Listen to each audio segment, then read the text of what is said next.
Welcome to Kendra's Artistic Crochet Designs, and we are still on that learning to read patterns, but I thought we needed to go way back to the basic and show you how to hold your yarn.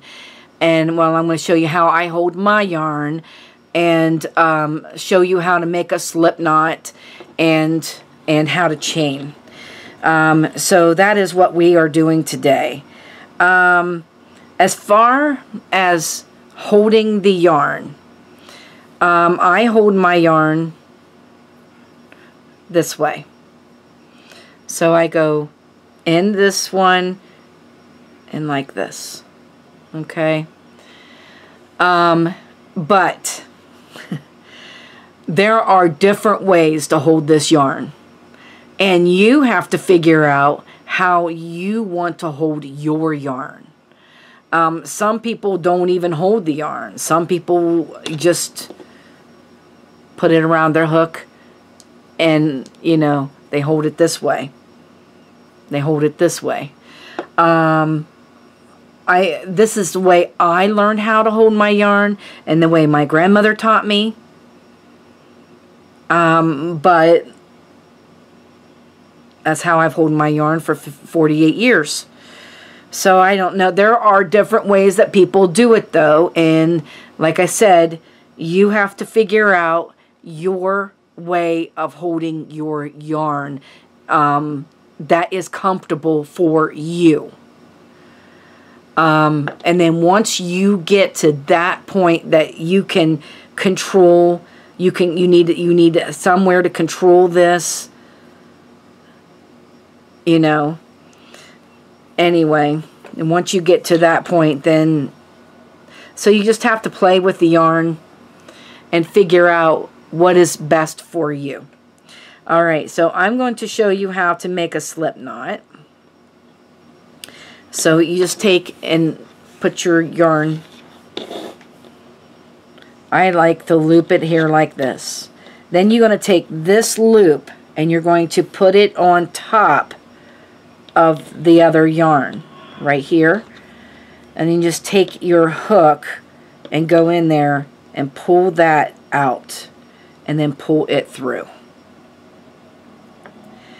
That is the and then you know you want to tighten that up on your hook, but you still want this to move up and down. You don't want to be so tight that it won't move.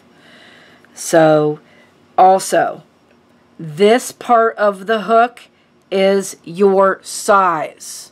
This part, not this part. So you want to make sure that your yarn is here and not here. Because if it's here, your yarn's going to be way too tight. So you want to make sure that your yarn is here. So we are going to make a chain. Okay, so you're going to go on the inside, not the outside. You're going to go in the inside and you're going to turn your hook. See how I'm turning it? And I am turning it. I am also holding my chain close. Okay, this is very, very important on holding your chain. Okay, so here I'm going to go do it again. I'm going from the inside, grab the yarn, and then I'm going to turn it this way until I turn it down. And there's two chains. But as I make these chains, these fingers are climbing up. See, I'm holding, this is my, not my ring finger, my middle finger, and my thumb. And I'm holding it with my middle finger and my thumb. So, going from the inside, and I'm turning until I get down through. See? Everything is coming towards you. From the inside, grab the yarn, and your hook is coming towards you. and you're going down until your hook is on the bottom of that chain, like that. Okay, I want to make sure you guys are seeing this. So let's do it again. We're going to turn, and my fingers are going up.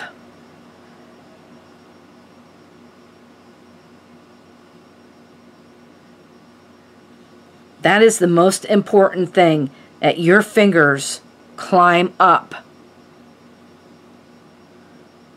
Otherwise, it's hard to do.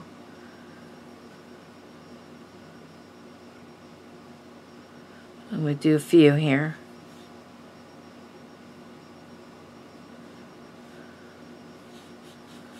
See how my fingers are climbing up? That's so, so important. Otherwise, you have no control.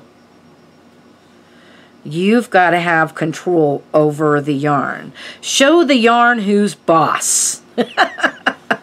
I love that. And there we go.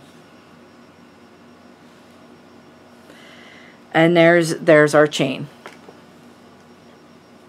So your chain should look like that. Not too loose and not too tight.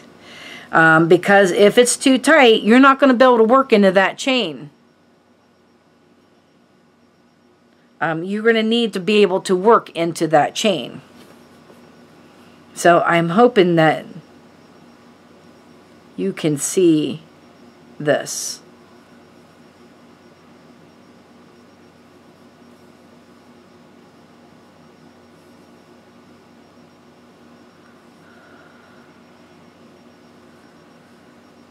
I'm making this chain. And there we go. So that is our lesson today on how to hold our yarn, which is the way you feel is more comfortable, and how to make a slip knot, and how to make a chain. And that'll be it for today, and I will see you next week when we learn to increase and decrease. And there's 2 different ways of decreasing, and I'm going to show you that. So we will see you next week then. Have a great day, and bye-bye now.